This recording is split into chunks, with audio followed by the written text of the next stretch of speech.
ജാള്യതയുടെ വിഷയമില്ല. നിങ്ങൾ ചോദിച്ച സ്റ്റേറ്റ്മെന്റിൽ കളിച്ചു എന്ന് പറയുന്നത് എന്താണ് ജാള്യത?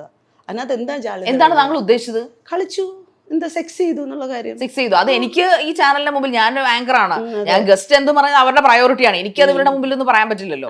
അതുകൊണ്ടാണ് എന്തോ സംസാരിക്കാനുള്ള ഒരു സ്പേസ് തന്നിട്ടാണല്ലോ എന്നെ ഇവിടെ ഇരുത്തിയിരിക്കുന്നത്. തീർച്ചയായിട്ടും. പക്ഷേ നിങ്ങൾ എന്തുകൊണ്ടാണ് ഇവിടെ ഇരുത്തിയിരിക്കുന്നത്? എന്തുകൊണ്ടാണ് ദിയാസാന പ്രൊഫൈലാണ് വിക്കിപീഡിയയിലോ അല്ലെങ്കിൽ നമ്മൾ ഗൂഗിളിൽ അടിച്ചു കൊടുക്കുമ്പോൾ ആദ്യം വരുന്ന സാമൂഹ്യ പ്രവർത്തക, ആക്ടിവിസ്റ്റ്, ആങ്കർ, അങ്ങനെ ആക്ടിവിസ്റ്റ് എന്നാണ് ആദ്യം കയറി വരുന്നത്. തീർച്ചയായിട്ടും സാമൂഹ്യ പ്രവർത്തക എന്ന രീതിയിലാണ് വരുന്നത്. പക്ഷെ നിങ്ങളുടെ വായിൽ നിന്ന് വരുന്ന ചെയ്തു കൂട്ടുന്ന പ്രവർത്തനങ്ങളും വായിൽ നിന്ന് വരുന്ന വർത്താനങ്ങളും ഒക്കെ എങ്ങനെയാണ് നിങ്ങൾ ഒരു ആക്ടിവിസ്റ്റ് ആക്കുന്നത്? ഇതൊക്കെയാണോ ആക്ടിവിസ്റ്റിന്റെ എക്സാമ്പിൾ? ഇത് ഒന്ന് നമ്മളെ നിർണ്ണയിക്കുന്നത്. നിങ്ങൾ തന്നെ ഇരുന്നിട്ട് എനിക്ക് മാർക്ക് ഇട്ടുകൊണ്ടിരിക്കുക, എനിക്ക് അത് ഇഷ്ടമില്ല. പണ്ട് മുതലേ ഈ സമൂഹമാണ് നമ്മളൊക്കെ ഇരുന്ന് മാർക്കിട്ടുകൊണ്ടിരിക്കുന്നത്. ഇവൾ അങ്ങനെയാണ്, ഇവൾ ഇങ്ങനെയാണ്, ഇവൾ അതാണ്, ഇതാ. അതേപോലത്തെ സമൂഹത്തിനകത്തിരിക്കുന്ന എമ്പുരാൻ പോലുള്ള മലയാള സിനിമകളല്ല റീസെൻസർ ചെയ്യേണ്ടത്. ശരിക്കും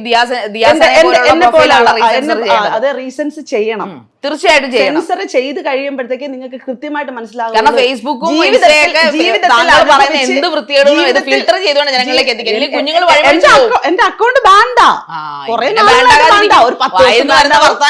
അതാ സ്വാഭാവികമായിട്ടും അതിനകത്ത് അൽഗോരിതത്തിന് പല പല സ്റ്റാൻഡുകളുണ്ട്. ഫേസ്ബുക്ക് ആയാലും ഇൻസ്റ്റാഗ്രാം. അത് അൽഗോരിതത്തിന്റെ കുഴപ്പമില്ല, നിങ്ങളുടെ നാക്കിന്റെ കുഴപ്പം. എന്റെ നാക്കിന് ഒരു പ്രശ്നവുമില്ല. എന്റെ നാക്ക് എന്റെ നെഗറ്റിവിറ്റി അല്ലേ ഫീൽ ചെയ്യുന്നത്? എനിക്ക് അറിയത്തില്ല. അത് എന്റെ ചുറ്റിൽ നിൽക്കുന്ന അറിയണമല്ലോ, തീർച്ചയായിട്ടും അറിയണം.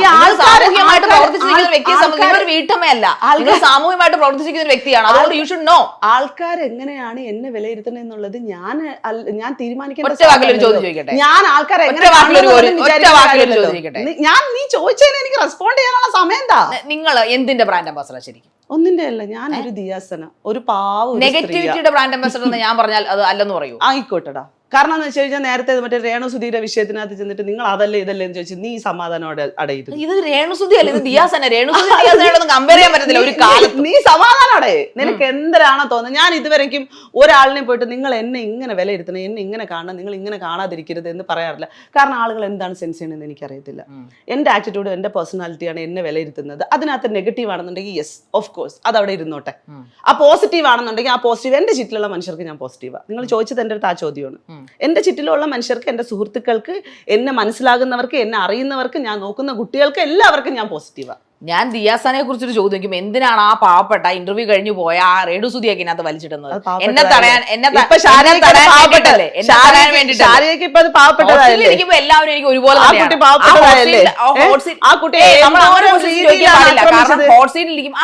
ഞാൻ പുലിയോ നിങ്ങൾ നല്ല രീതിയിൽ സൈബർ എടുത്ത ഒരുപാട് പ്രോഗ്രാംസ് പോസിറ്റിവിറ്റി ആയിക്കോട്ടെ. പിന്നെന്താണ് ഞാൻ അവരെ ആക്രമിച്ചത്? സ്റ്റേറ്റ്മെന്റ് പിൻവലിക്കണം. സ്റ്റേറ്റ്മെന്റ് പിൻവലിക്കില്ല. വളരെ തെറ്റായിട്ടുള്ള കാര്യങ്ങളാണ്. അവരൊരു പാവ സ്ത്രീയാണ്, അവർ ജീവിക്കാൻ വേണ്ടി ഒരുപാട് കഷ്ടപ്പെടുന്ന ഒരു സ്ത്രീയാണ്. സ്വാഭാവികമായിട്ട് തീരുമാനം ഉണ്ടാക്കിയിട്ട് ഹോട്ട് സീറ്റ് മുന്നോട്ട് കൊണ്ടുപോയി. ഇതൊരു 4 വട്ടം ആയാലും ശാരിക നീ ഒന്ന് അടങ്ങ്. ഞാൻ അടങ്ങത്തില്ല. ഞാനൊരു ആങ്കറാന്ന് ചെന്ന് പറയാനാണോ? എന്തിനാ ഞാൻ അവഹേളിക്കുന്നത്? പിന്നെ നിങ്ങൾ ഹോട്ട് സീറ്റിലാണ് ഇരിക്കുന്നത്, നിങ്ങൾക്ക് ഹോട്ട് സീറ്റ് നല്ല പേടിയുണ്ട്. But Renusudhi is A brilliant and Brave lady. നിങ്ങൾക്ക് അതില്ല, അതുകൊണ്ടാണ് നിങ്ങൾ ഇപ്പൊ സംസാരിക്കുന്നത്. രേണുസുധിയോട് അത്രയും ഇല്ല കേട്ടോ. ഞാൻ ഒരിടത്തും പറഞ്ഞിട്ടില്ല രേണുസുധിയോട് ഞാൻ മോശം ചോദിച്ചെന്ന്. ഈ നാട്ടുകാർ മുഴുവനാ പറയുന്നത്, അല്ലെങ്കിൽ ഈ പറയപ്പെടുന്ന കമന്റോളികൾ. അല്ലാതെ ഒരിക്കലും കണ്ട നിങ്ങളെ പോലുള്ള കഥ അറിയാത്ത പൊട്ടന്മാരെന്ന് ഞാൻ പറയും. കണ്ട ഇന്റർവ്യൂലാണ് ഞാൻ മോശമായിട്ട് പെരുമാറുകയാണ് പറയേണ്ടത്, രേണുസുധി അല്ല. How can you make it that comment? നിങ്ങൾ അത് അങ്ങനെയാണ് ചെയ്തോണ്ടിരിക്കുന്നത്. എന്ത് ചെയ്തോണ്ടിരിക്കുന്നത്? എന്റെ പ്രൊഫഷനാണ് ഇവിടെ അവഹേളിക്കുന്നത്. ഷോ ഡയറക്ടർ എവിടെ? ഷോ ഡയറക്ടർ ഇത്രയും ആങ്കർ അവഹേളിക്കുന്ന ഒരു ഗസ്റ്റ് ഓഫ് വരുന്ന ചർച്ച മുന്നോട്ട് കൊണ്ടുപോകാൻ കാര്യം ചോദിക്കട്ടെ ശാരിക, ഇത് ആരെയാണ് പേടിപ്പിക്കുന്നത്? ശാരിക പേടിയുണ്ടോ? എല്ലാ പ്രാവശ്യവും വന്നിരുന്നിട്ട് ഇങ്ങനെ ആരെയാ പേടിപ്പിക്കണം? ഞാൻ ചോദിച്ചത് ഈ വന്നിരിക്കുന്ന ഗസ്റ്റുകളൊക്കെ ശാരിക ചെയ്യുന്ന ആക്ടിവിറ്റിയെ കൊണ്ടിട്ടാണ് ഞാൻ ചോദിക്കുന്നത്. എനിക്ക് പ്രോഗ്രാമിൽ ഇറങ്ങി പോയിട്ടുണ്ടോ? എനിക്കറിയത്തില്ല പ്രോഗ്രാം. പിന്നെ എന്ത് നിങ്ങൾ കഴിഞ്ഞതിന് ശേഷം ഇനി ഇടി ഇട്ടിട്ടുണ്ടോ, കുനി ചീർത്തിട്ട് അടിച്ചിട്ടുണ്ടോ, ആളുകൾ ഇവിടുത്തെ ഡയറക്ടർ അടിച്ചിട്ടുണ്ടോ എന്നൊന്നും എനിക്കറിയാം. എന്തായാലും ഒരു പാവപ്പെട്ട ആങ്കറെ ഇറങ്ങിപ്പോയത് നിങ്ങൾ മാത്രമേ ചരിത്രത്തിൽ നിങ്ങൾ മാത്രമേ ഇറങ്ങിപ്പോയിട്ടുള്ളൂ. എന്തായാലും ഒന്ന് കഴിയട്ടെ. കാരണം നമ്മൾ കമ്മിറ്റ്മെന്റ് ചെയ്ത ഒരു പണിക്കാണല്ലോ ഇപ്പൊ ഇരിക്കുന്നത്. ഇതൊന്ന് കഴിയട്ടെ. പറ. ലൈറ്റ് ഒക്കെ വലിച്ചെറിഞ്ഞിട്ട് പോയത് നിങ്ങളാണ് അല്ല, വിഷയത്തിൽ തന്നെ മാറാതിരിക്കും. നിങ്ങളിപ്പോ പറഞ്ഞത് ഞാൻ അവരെ ആക്രമിക്കുന്നു, അപ്പൊ നിങ്ങളെ ഞാൻ ആക്രമിക്കുന്നു എന്നാണ് നിങ്ങൾ പറയുന്നതിന്റെ അർത്ഥം. ധൈര്യമില്ലെങ്കിൽ ഹോട്ട് സീറ്റിൽ വരരുതായിരുന്നു. നിങ്ങൾ ഷോ ഡയറക്ടറോട് പറയണമായിരുന്നു എനിക്ക് പേടിയാണ്, ഹോട്ട് സീറ്റ് ആങ്കറെ പേടിയാണെന്ന്. പേടിയില്ല, ധൈര്യശാലിയാണെന്ന് പറയുന്നു, എന്നിട്ടിരുന്ന് പറയുന്നു ഞാൻ ആക്രമിക്കുന്നു എന്ന്. എങ്ങനെ പറയാൻ പറ്റും? നിങ്ങൾക്ക് നിലപാടില്ല. ഞാനൊരു കാര്യം പറയട്ടെ, എനിക്ക് ഈ കുറെ നേരമായിട്ട് ഈ നിലപാട്, എന്റെ ആക്ടിവിസം, ഞാൻ ചെയ്യുന്ന ആക്ടിങ്, ഞാൻ ചെയ്യുന്ന പ്രൊഫഷൻ, ഇതെല്ലാ സാധനത്തിനെയും ഇപ്പം ശാരീരിക കണക്ട് ചെയ്താ കൊണ്ടുവന്നിരിക്കുന്നത്. അതായത് ഒരു സർക്കിളിലാണ് കൊണ്ടുവന്നത്. ഇതൊന്നും ഒന്നല്ല. ഓക്കെ, നമുക്ക് ഇതെല്ലാം നിർത്താം. ഹോട്ട് സീറ്റിനെ മറന്നേക്കും. നമുക്ക് സ്നേഹത്തോടെ കുറച്ച് കാര്യങ്ങൾ എന്ന് പറയുന്നത് ചൂടുള്ള സീറ്റാണ്. അതെ, നന്നായിട്ട് വറക്കുന്ന സീറ്റാണ്. അവിടെ ഇരുന്ന് ആരും ഒന്ന് പൊരിയും. ഓക്കെ ഓക്കെ, അപ്പൊ തൽക്കാലം നമുക്ക് ആ ഹോട്ട് സീറ്റ് അങ്ങോട്ട് മാറ്റി വെച്ചിട്ട് കുറച്ച് വെള്ളം ഒഴിച്ചിട്ട് എന്റെ പൊരിച്ചിലൊക്കെ മാറ്റിട്ട് വിടാം കേട്ടോ. തീർച്ചയായിട്ടും. അപ്പോൾ നമുക്ക് കുറച്ച് സമാധാനപരമായിട്ടുള്ളൊരു കാര്യങ്ങൾ സംസാരിക്കാം. അതിനു മുമ്പ് എനിക്ക് താങ്കളെ ഒന്ന് ഹഗ് ചെയ്യണമെന്നുണ്ട്. അതിന് സിമ്പിൾ ആയിട്ട്. തീർച്ചയായിട്ടും.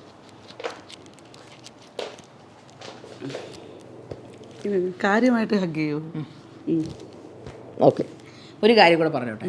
അപേക്ഷയാണ്, സ്നേഹത്തോടെ പറയണം. താങ്കൾക്കൊരു മോനുള്ളതല്ല. അതെ, ദയവ് ചെയ്ത് ഈ തെരുവിൽ നിർത്തണം. ഇല്ല, ഇതൊക്കെ തന്നെ നിങ്ങളുടെ കുഴപ്പം.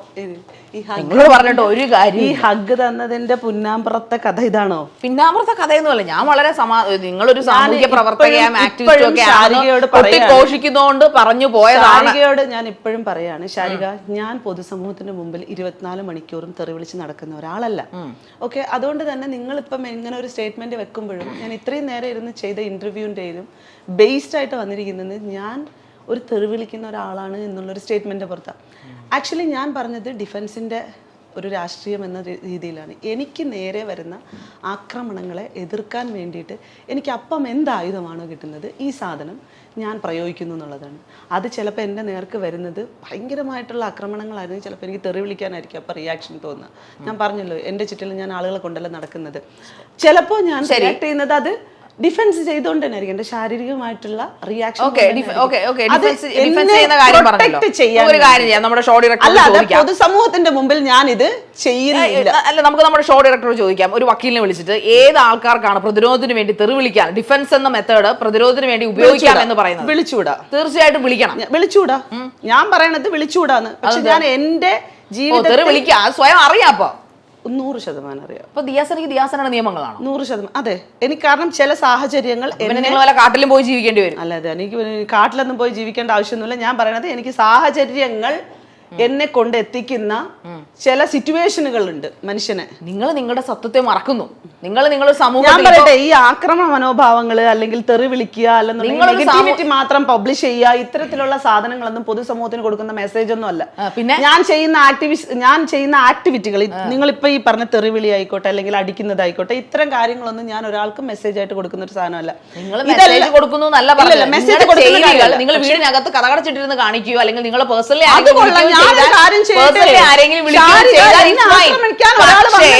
സോഷ്യൽ മീഡിയയിൽ ഇരുന്നുകൊണ്ട് ഇൻസ്റ്റാഗ്രാമിലോ ഇരുന്നുകൊണ്ട് നിങ്ങൾ തെറി വിളിക്കുമ്പോൾ അല്ലെങ്കിൽ ചീത്ത വിളിക്കുമ്പോൾ അത് സമൂഹം കേൾക്കുന്നു. നമ്മുടെ സമൂഹത്തിൽ മുതിർന്ന ആൾക്കാർ മാത്രമല്ല, കുട്ടികളുണ്ട്. സൈബർ അടുത്ത മാത്രമല്ല കേട്ടോ വിഷയങ്ങൾ. സൈബർ മാത്രമല്ല വിഷയങ്ങൾ. പൊതുസമൂഹത്തിലേക്ക് ഇറങ്ങുന്ന സമയത്ത് നേരിട്ട് വരുന്ന ആക്രമണങ്ങളുണ്ട് നമുക്കെതിരെ.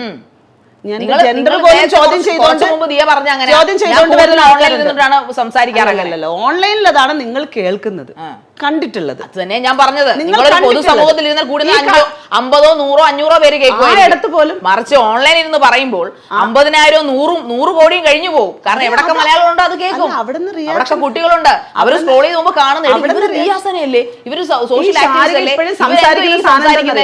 നിങ്ങൾക്ക്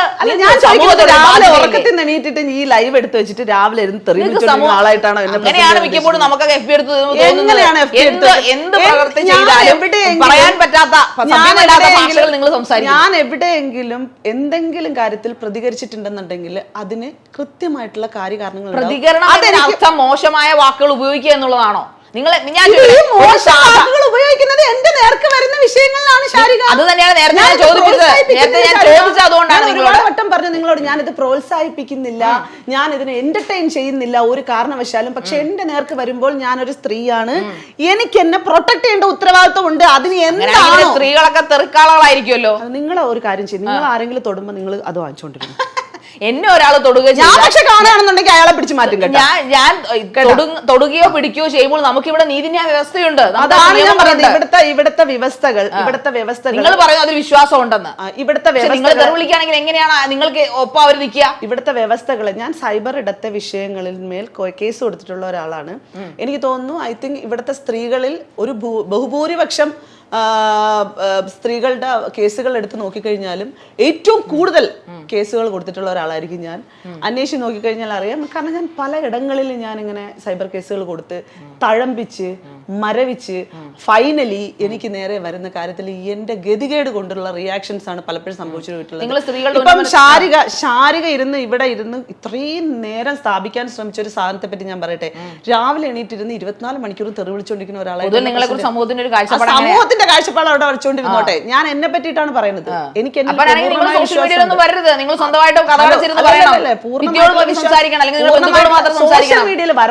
സോഷ്യൽ മീഡിയയിൽ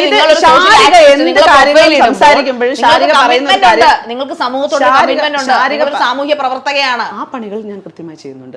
അപ്പൊ അതിനൊരു ബിഹേവിയർ തെറാപ്പി ഇല്ലേ? ബിഹേവിയർ ഇല്ലേ? ഇല്ല, എന്റെ നേർക്ക് വരുന്ന സാധനത്തിനെ ഇപ്പോഴും പറയുന്നുള്ളൂ. ഞാൻ മറ്റൊരാളിന്റെ കാര്യങ്ങളും പറഞ്ഞിട്ടില്ല. ഏത് അണ്ടനെ അടകോടനെ പിടിച്ചിരുത്താവുന്ന ഒരു ചെയറിലാണോ നിങ്ങൾ ഇരിക്കുന്നത്? അല്ലല്ലോ. നിങ്ങൾക്ക് നിങ്ങൾ ഇരിക്കുന്ന ചെയറിനെ കുറിച്ച് നിങ്ങളിനി അണ്ടനെ പിടിച്ചിരുത്തിയിരുത്തോ, അടകോടനെ പിടിച്ചിരുത്തിയിരുന്നോ, ഷണ്ടനെ പിടിച്ചിരുത്തിയിരുന്നോ, അതൊന്നും എനിക്ക് പ്രശ്നമില്ല. കാരണം ഞാൻ ഈ ഹോട്ട് സീറ്റിൽ ഇരിക്കുന്നുണ്ടെന്നുണ്ടെങ്കിൽ എനിക്ക് കൃത്യമായിട്ടുള്ള ഒരു ധാരണ ഉണ്ട്. അതിൽ നിങ്ങൾ എന്നെ എങ്ങനെ സെൻസ് ചെയ്താലും പ്രശ്നമില്ല.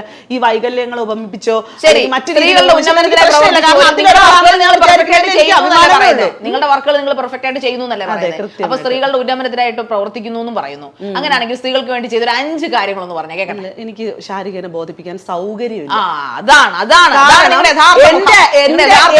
എന്റെ ആക്ടിവിസത്തെ ചോദ്യം ചെയ്യാൻ നിങ്ങൾക്ക് റൈറ്റ് ഇല്ല. നിങ്ങളൊരു സ്ത്രീയാണ്, പ്രത്യേകിച്ച് നിങ്ങളൊരു സ്ത്രീ ആയതുകൊണ്ട് മാത്രം സീരിയസ്ലി പറയട്ടെ, എന്റെ പണികൾ നീ എന്ത് ചെയ്തു? നീ ചെയ്ത 5 കാര്യങ്ങൾ, ഞാൻ എന്താണ് 6 കാര്യങ്ങൾ, സ്ത്രീകളുടെ ഉന്നമനത്തിനായി നിങ്ങൾ ചെയ്ത 5 കാര്യങ്ങൾ അങ്ങനെയൊക്കെ അറിയാന്നുണ്ടെന്നുണ്ടെങ്കിൽ മാത്രം ഇവിടെ ഇരുന്നിട്ട് നീ എന്റെ അടുത്ത് സംസാരിച്ചു. എന്നെ പറ്റി മനസ്സിലാക്കിയിട്ടാണ് ചെയ്തിട്ടില്ല. എന്നെ പറ്റി ഒരു ചുക്ക് അറിയാതെ നീ ഇവിടെ ഇരുന്ന് സംസാരിക്കുന്നത് എന്തിനാ? നിങ്ങൾ എന്നെ പറ്റി ഇരുന്ന ഒരു ചുക്ക് അറിയാതെ ശേഷിയില്ല, ധൈര്യമില്ല. അത് പിടിച്ചോണ്ടൊന്ന് ഇരുത്തിയിരിക്കണം. നിനക്കൊക്കെ എന്തിന്റെ കേടാടാ? ആളിനെ കൊണ്ടുവന്ന് ഇരുത്തുമ്പോ ആളെന്താണെന്ന് സ്വയം വ്യക്തിയാണ് നിങ്ങൾ.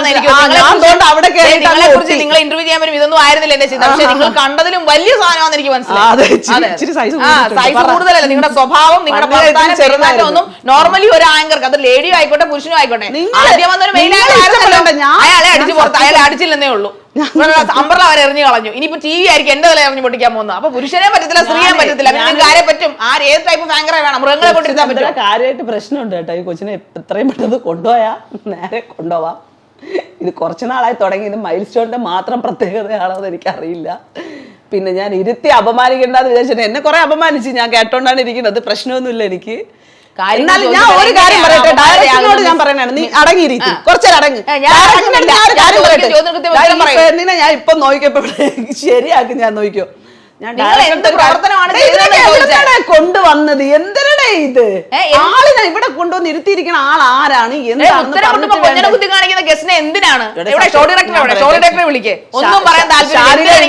ആണാണ് ഇരുന്നിരുന്നെങ്കിൽ, അല്ലെങ്കിൽ ആരോട് എന്താ നിങ്ങൾ ചെയ്തതെന്ന് നാട്ടുകാർക്ക് കൂടെ അറിയാം. ഇവിടെ ഇരുന്ന മെയിൻ ആങ്കറോട് എന്താ നിങ്ങൾ ചെയ്തതെന്ന് ഉമ്മ കൊടുത്ത് സ്നേഹത്തോടെ ആ മനുഷ്യനെ ചക്കി ചളുക്കി കഴിഞ്ഞപ്പോഴത്തേക്ക് അതിന് ഉമ്മ കൊടുത്ത് വിട്ടു. പാവം, അതെന്ത് ചെയ്യാൻ പറ്റും? ഞാൻ ആ ടൈപ്പല്ല, എനിക്ക് ഉമ്മയും വേണ്ട നിങ്ങളുടെ. ഞാൻ ചോദിച്ച ചോദ്യത്തിന് കൃത്യമായിട്ടുള്ള സഭ്യമായ ഭാഷയിൽ സംസാരിക്കാൻ പഠിക്കും. ഞാൻ തിരിഞ്ഞു നിൽക്കാം. അതായത് സ്ത്രീകളുടെ ഉന്നമനത്തിനായിട്ട് നിങ്ങൾ ചെയ്ത 5 നന്മകൾ, 5 സാമൂഹ്യ പ്രവർത്തനങ്ങളൊന്നും പറഞ്ഞാട്ടെ. ഞാൻ തിരിഞ്ഞു നിൽക്കാം. തിരിഞ്ഞു നിൽക്കുക, എന്നിട്ട് പറയൂ. ഇത് 1, ഇത് 2, ഇത് 3, ഇത് 4, ഇത് 5. നിങ്ങളുടെ പ്രകടനം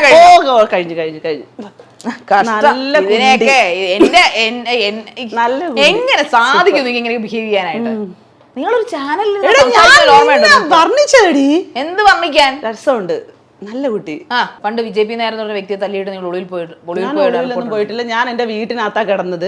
കേസ് ഉണ്ടെന്നുള്ളത് സത്യമാണ്. ഒരിക്കലും അല്ല. ഭീരു ആയതുകൊണ്ടാണോ നമുക്ക് റിയാക്ഷൻ വരുന്നത്? നിങ്ങൾ ഒളിവിൽ പോയെന്നാണ് ഞാൻ ചോദിച്ചത്. ഞാൻ ഒരിക്കലും ഒളിവിൽ പോയിട്ടില്ല. ഞാൻ എന്റെ വീട്ടിലായിരുന്നു ഉണ്ടായിരുന്നത്. നിങ്ങൾക്ക് ബിഗ് ബോസിൽ ചെല്ലപ്പേരുണ്ടായിരുന്നല്ലോ, ഒരു കുത്തിത്തിരിപ്പുകാരി എന്നുള്ള ഒരു ടാഗിലൊക്കെ ഉണ്ടായിരുന്നല്ലോ അവിടെ.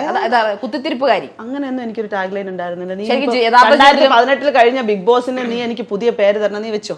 നിങ്ങൾ ബിഗ് ബോസ് താരമൊന്നുമല്ല, 2018 ശേഷമാണല്ലോ നിങ്ങൾ കൂടുതൽ ആൾക്കാർ അറിയുന്നത്. അതെ, തീർച്ചയായിട്ടും. അത് പിന്നെ അങ്ങനെ പറയാമോ? അത് കറക്റ്റാ. പറയാം. ഭൂരിഭാഗം കണ്ടസ്റ്റന്റ് നിങ്ങളെ കുറിച്ച് പറഞ്ഞിരുന്നത് നിങ്ങളൊരു കുത്തിത്തിരിപ്പുകാരിയാണെന്നാണ്. എനിക്ക് അങ്ങനെ ഒരു ടാഗ് ലൈനും കൂടെ നിങ്ങൾ സഹായ മനസ്കരമായിട്ട് ചെന്നിട്ട് കുത്തിത്തിരിപ്പുകാരിട്ടാ. നിങ്ങൾ പല പേരുകളും വീഴും. കാരണം ഞാൻ പറഞ്ഞു നിങ്ങൾക്ക് ഇരട്ട മുഖമുണ്ട്, നിങ്ങളെ മുഴുവൻ മാസ്ക് ആണ്. എനിക്ക് എത്ര മുഖങ്ങൾ ഉണ്ടെന്നുള്ളത് ഞാൻ പറഞ്ഞല്ലോ. ഞാനാണ് എന്നെ വിലയിരുത്തുന്നത് ശാരിക, നിങ്ങൾ ആരുമല്ല എന്നെ വിലയിരുത്തുന്നത്. സമൂഹം ട്രൂ അഹങ്കാരിയുടെ മുഖമാണത്. ആണ് തീർച്ചയായും. ഒരു സാമൂഹ്യ പ്രവർത്തന പേര് എനിക്ക് ചേരില്ല. വേണ്ട, നിങ്ങൾക്ക് എനിക്ക് ശാരിക തരണ്ട. ഞാൻ തരുന്നില്ല. ഞാനല്ല, എന്റെ പേഴ്സണൽ ക്വസ്റ്റ്യൻ അല്ല. ഞാൻ ശാരികയുടെ മേക്കേഴ്സിന്റെ പേഴ്സണൽ ക്വസ്റ്റ്യനുകളും ശാരിക ഹോട്ട് സീറ്റിൽ വന്നിരുന്ന് സംസാരിക്കുന്നതൊക്കെ ഇവിടത്തെ മാത്രം സർക്കിളിൽ പെട്ടതായിട്ട് വിശ്വസിക്കാനേ എനിക്ക് താല്പര്യമുള്ളൂ. ഇതുപോലെ ഡെയിലി കിട്ടി. നിങ്ങളുടെ കമന്റ്സ് ഒക്കെ നിങ്ങൾ എടുത്ത് നോക്കൂ. നിങ്ങൾ ഇരുന്ന് ലൈവിലിരുന്നും ഫേസ്ബുക്കിലൊക്കെ അതാണ് പ്രശ്നം. നിങ്ങൾക്ക് പറ്റത്തില്ലെങ്കിൽ സാമൂഹ്യ പരിഷ്കർത്താവിന്റെയോ സാമൂഹ്യ നന്മയുടെ ഒക്കെ വേഷം അടിച്ചിട്ട് നിങ്ങളുടെ പണിക്ക് പോകണം. എനിക്ക് ആ വേഷമൊന്നും കിട്ടിയിട്ടൊന്നുമല്ല നടക്കുന്നത്. സമൂഹത്തെ കുറിച്ച് പറഞ്ഞ എന്തൊരു പുച്ഛം നിങ്ങൾക്ക് മുഖത്ത്. എടാ, എനിക്ക് സമൂഹം തരുന്നത് അങ്ങനെയാണ്. ഒരു നിങ്ങളെ സമൂഹം പുച്ഛിക്കുന്നത് എന്തുകൊണ്ടായിരിക്കും? എനിക്കറിയില്ല. എന്റെ പ്രവർത്തനങ്ങളിൽ എനിക്ക് വിശ്വാസമുണ്ട്. ഞാൻ ചെയ്യുന്ന കാര്യങ്ങളിൽ എനിക്ക് ശരിയുണ്ട്. ഞാൻ ആരെയും ബേസ് ചെയ്തിട്ടോ ഒരാൾ എനിക്ക് നന്മ ചെയ്യുമെന്ന് വിചാരിച്ചിട്ടോ ഒരാൾ എനിക്ക് എല്ലാം സാധിച്ചു തരുമെന്ന് വിചാരിച്ചിട്ടോ അല്ല ഞാൻ ഇരിക്കുന്നത്. അതുകൊണ്ട് തന്നെ നിങ്ങളോട് സമൂഹം ഇതൊക്കെ ചെയ്യുന്നതുകൊണ്ട് നിങ്ങൾക്ക് സമൂഹത്തിൽ കട്ട വെറുപ്പ്. അതുകൊണ്ടാണോ നിങ്ങൾ ഇങ്ങനെ? ഞാൻ സമൂഹത്തിനോട് പൂർണ്ണമായിട്ടും വെറുപ്പാണ്, പുച്ഛമാണ്, അങ്ങനെയൊന്നുമല്ല. കുറച്ചു മുമ്പ് നിങ്ങൾ പറഞ്ഞല്ലോ. ഇല്ല, ഞാൻ സമൂഹത്തിനെ എന്റെ സമൂഹത്തിനെയോ ഈ പരിസ്ഥിതിയെയോ എന്നെ കൊണ്ടുവന്ന് ഒരു ഇതിനകത്ത് വെച്ചിട്ട് നീ ഇങ്ങനെ ആവണം എന്ന് പറയുന്നതിൽ ഞാൻ വിശ്വസിക്കുന്നില്ലെന്നാ പറഞ്ഞത്. മനസ്സിലായില്ലേ? ഞാൻ എന്ത് വിശ്വസിക്കണമെന്നുള്ളത്, ഞാൻ എന്ത് ചെയ്യണമെന്നുള്ളത് എനിക്ക് നല്ല ബോധ്യമുണ്ട്. നിങ്ങളാണ് പറയുന്നത് സമൂഹത്തിലുള്ളവർക്ക് നിങ്ങളെ ഇഷ്ടമില്ല, എന്നാ പിന്നെ ഇഷ്ടമില്ല എന്ന് എനിക്ക് പറയാൻ തോന്നുന്നത്. ദിയാസനെ ഏറ്റവും അവസാനമായിട്ട് ഇമോഷണൽ ആയത് കരഞ്ഞത് എന്നാണ്? നിങ്ങൾ കരയാറുണ്ടോ? എന്റെ വാപ്പ മരിച്ച സമയത്ത്. ഓക്കെ. ഞാൻ ഏറ്റവും കൂടുതലായിട്ട് അവസാന നിമിഷം എന്നല്ല, എൻ്റെ ലൈഫിലെ ഇത്രയും വലിയൊരു ഇമോഷൻ ഉണ്ടാവും എന്നുള്ളത് എക്സ്പെക്ട് ചെയ്യാത്തൊരു സാഹചര്യം ഉണ്ടായത് ഒരു 3 മാസം മുമ്പ് എൻ്റെ ഫാദർ മരിച്ചു.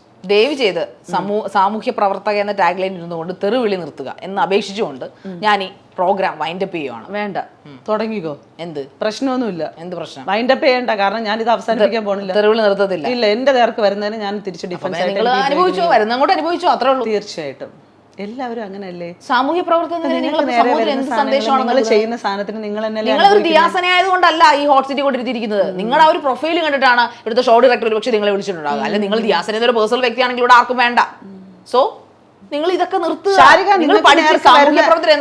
നേർക്ക് വരുന്ന അല്ല, നിങ്ങൾ എന്നെ പഠിപ്പിക്കണ്ട. ഞാൻ ശാരികനെ ഇന്ന് കുറച്ച് നാളുകൾ, ഒരു 1-2 വർഷമായിട്ടുണ്ടാവും ഞാൻ ശാരികനെ കാണുന്നത്.